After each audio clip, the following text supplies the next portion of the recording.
at some point it's something you're going to have to deal with. It's part of the game, yeah? And quite often a sedentary population, they won't be exposed to the injuries because they're so cotton-wooled that they're never putting their body in a position where this might be the case.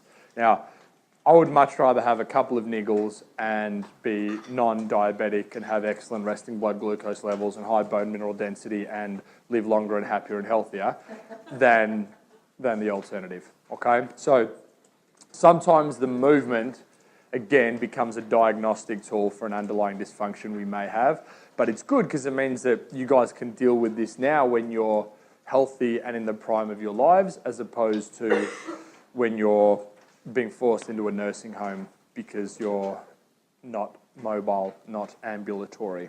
So, something that we need to address. Let's not hide from the fact that it's there, and let's work out what we can do when it is there, because it's a given. It's part of life.